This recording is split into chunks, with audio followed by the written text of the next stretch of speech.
Hi friends, स्वागत है आपका हमारे यूट्यूब चैनल पर। आज हम आपको लेसन 3 रासायनिक बल गति, जिसे इंग्लिश में काइनेटिक केमिस्ट्री कहते हैं, उसका लेक्चर 2 पढ़ाएंगे।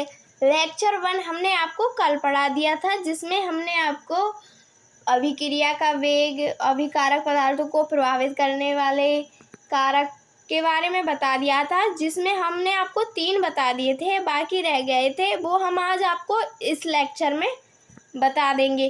तो ये लेक्चर आपके लिए बहुत ही ज़्यादा महत्वपूर्ण है, इस लेक्चर को आप पूरा देखना। तो इसमें पहला टॉपिक दिया गया है जो रह गया था, अभिकारक के वेग को प्रभावित करने वाले कारक। कौन सा टॉपिक है इसमें? पहला, भौतिक अवस्था का प्रभाव। क्या है? भौतिक अवस्था का प्रभाव। इसमें इसकी परिभाषा लिखी है, अभिकारक पदार्थों की भौतिक अवस्था का प्रभाव विषमांग अभिक्रिया पर पड़ता है।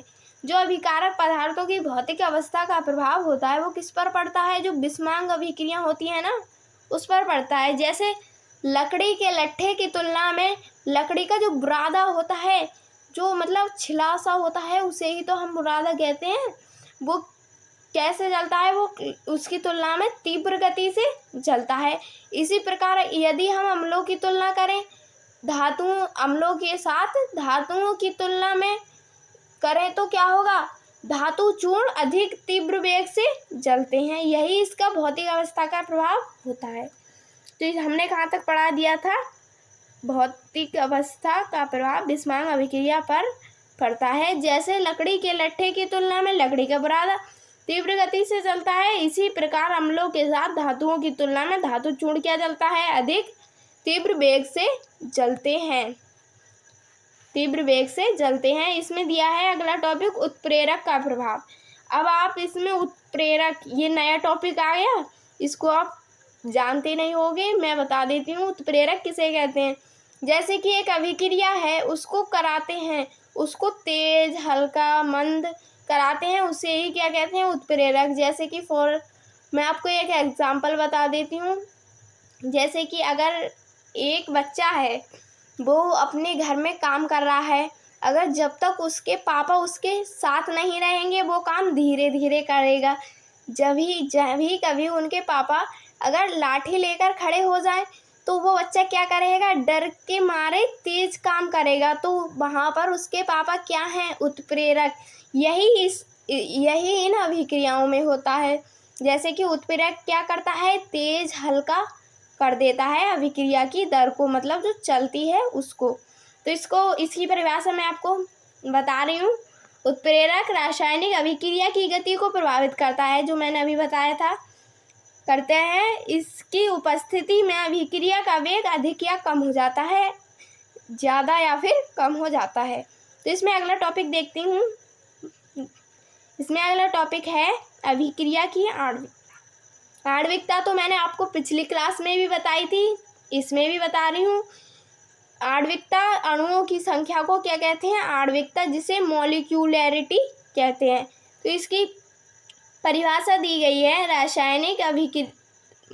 किसी रासायनिक अभिक्रिया में भाग लेने वाले अणुओं की कुल न्यूनतम संख्या, न्यूनतम मतलब कम से कम संख्या को आणविकता कहते हैं। यदि अभिक्रिया में एक अणु भाग ले रहा है तो उसे एक अणु कहते हैं। 2 अणु भाग ले रहे हैं तो उसे 2 अणु कहते हैं। यदि अभिक्रिया में 3 अणु भाग लेते हैं तो उसे क्या कहेंगे?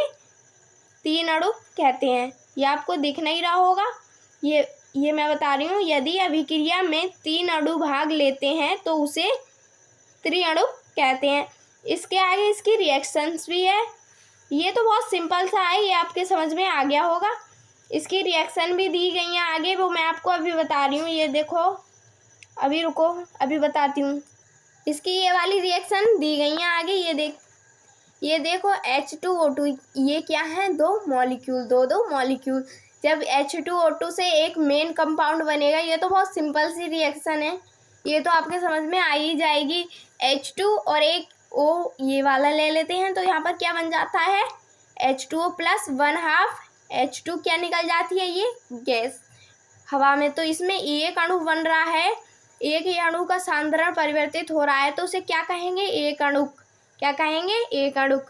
और इसमें दूसरा है CH3COO C2H5, इसे क्या कहते हैं हम, एथिल एसीटेट। क्या कहेंगे, एथिल एसीटेट। प्लस HOH, ये भी वाटर ही है, लेकिन हमने इसको खोल कर रख दिया है, जैसे कि H2O है, H2O को HOH लिख दिया है। अब इसमें इसकी रिएक्शन आसानी से हो जाएगी, तो इसमें देखते हैं क्या बनता है कंपाउंड। इसमें बना है CH3COO, एक H ये वाला आ गया, और CH3COOH ये वाला, ये क्या बन गया, एक कंपाउंड जिसे कहते हैं एसिटिक एसिड। प्लस ये क्या है, C2H5, यहाँ पर क्या बचा, OH, तो यहाँ पर क्या हुआ, C2H5OH, इसे क्या कहते हैं हम, एथिल अल्कोहल। जब इसमें दो अणु बनेंगे, इन दोनों का ही सांद्रण परिवर्तित हो रहा है और दो ही अणु बन रहे हैं, तो इसे क्या कहेंगे, दो ही अणु। ये वाला थोड़ा मतलब डिफ़िकल्ट है, ये आपके समझ में आना मुश्किल है। इसमें जब दो मॉलिक्यूल CO के लिए हैं, प्लस दो O2 लिए हैं, मतलब O2 है, O2 हो गया ये एरो, 2CO2 बनता है इसमें ये किताब में भी ऐसा ही दिया है, इसे आपको समझना ही होगा। मतलब इसे क्या कहेंगे हम, त्रिअणु कहते हैं। या फिर यहाँ पर CO अगर मैं अपनी तरफ से करूँ तो ये थोड़ा गलत सा हो रहा है, अगर किताब में ये ऐसा ही लिखा हुआ है तो मैंने भी इसको आपको ऐसा ही बता दिया है। तो इसमें मैं आपको अगला टॉपिक बता रही हूँ। इसमें दिया गया है अभिक्रिया की कोटि। क्या है, अभिक्रिया की कोटि। ये वेरी वेरी महत्वपूर्ण है, मतलब very very important, very very important. ये आपके पेपर में आ ही सकती है, 100% आ सकती है। तो इसमें दिया गया है, आपको अगर नहीं आएगी तो ये रिएक्शन दी जाएगी, आपसे पूछा जाएगा इसकी कोटि कितनी है, 1 आई, 2 आई या फिर 0 आई, ये आपसे पूछा जा सकता है। तो मैं आपको बता रही हूँ अभिक्रिया की कोटि। तो इसमें दिया गया है अभिकारक अणुओं की वह संख्या। अभिकारक को तो मैंने आपको बता दिया था, जो अभिक्रिया को कराते हैं उसे अभिकारक कहते हैं।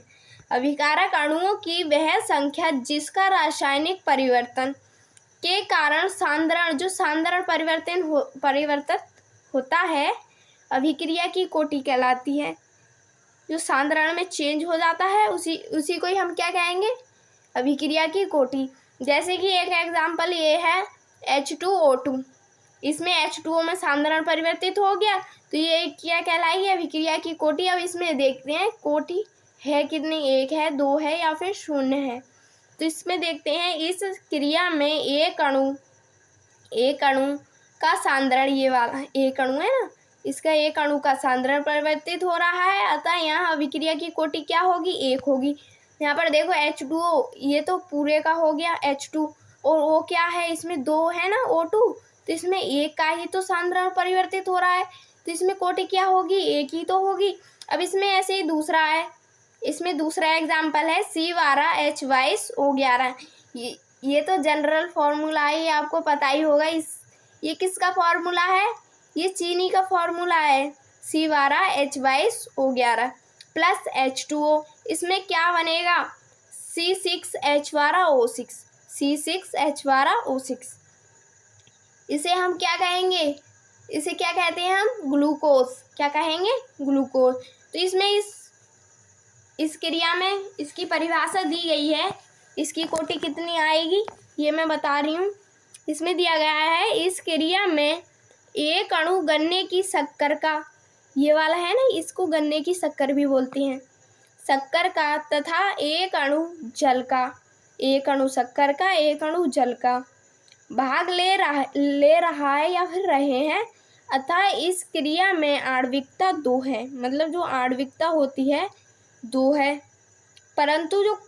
परंतु सांद्रण में परिवर्तन केवल गन्ने की शक्कर का हो रहा है। मतलब इसको जब आधा आधा करेंगे तो C6, ये मैं आपको बता रही हूँ, 6 और 6 दूनी 12, 12 एकम 12, 12 दूनी 24, 6 दूनी 12, इसमें सिर्फ ये वाला ही हो रहा है, इन दोनों का ही परिवर्तन हो रहा है, अतः इस क्रिया में आणविकता 2 है, परंतु सांद्रण में परिवर्तन केवल गन्ने की शक्कर का एक अणु में हो रहा है। इसके ये अणु लिए गए ना, एक एक अणु ही तो लिए गए हैं, तभी तो हुए हैं इसमें, अणु में हो रहा है।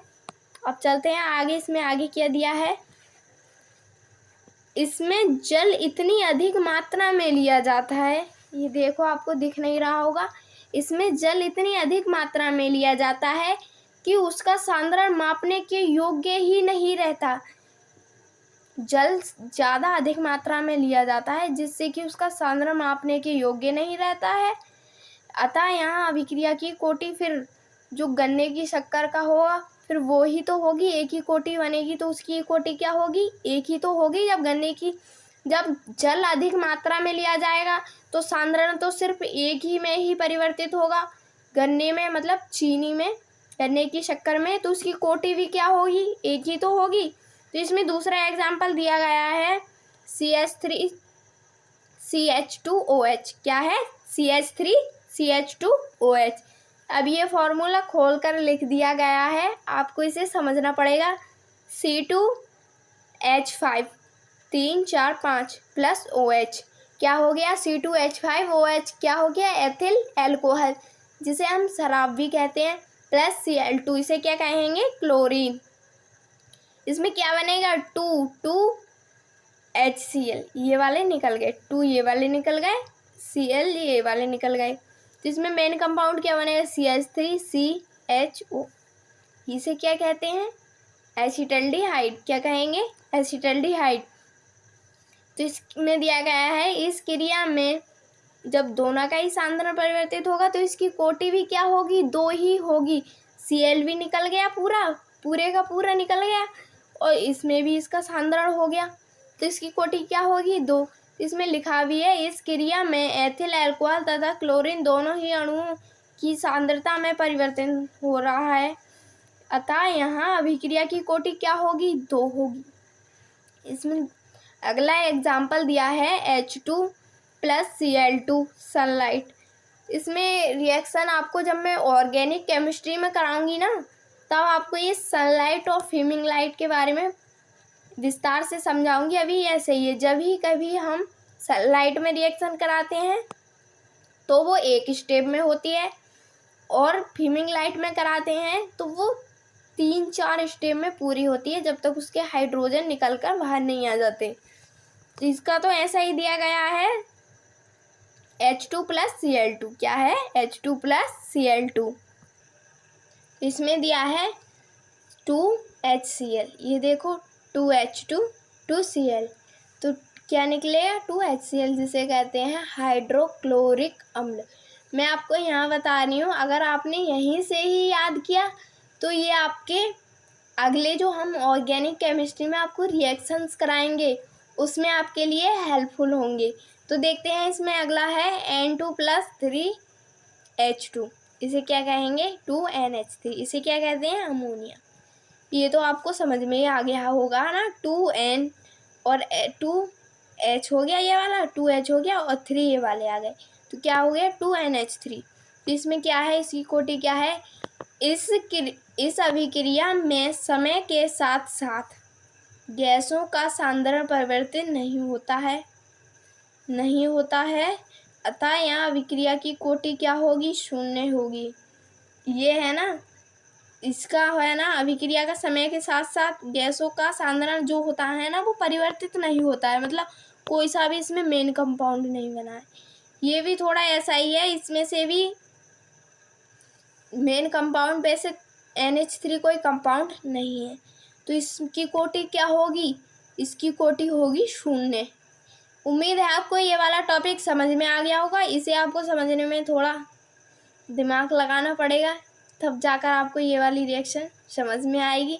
वैसे ज़्यादा हार्ड नहीं है, आपको ये अगर समझने हैं तो आपको कॉपी पेन लेकर साथ बैठना ही होगा, तभी जाकर आप केमिस्ट्री में 90+ मार्क्स ला पाएंगे। तो उम्मीद है आपको ये समझ में आ गया होगा। अगर आपको हमारी वीडियो अच्छी लगती है तो एक लाइक और सब्सक्राइब ज़रूर कर देना। Thank you.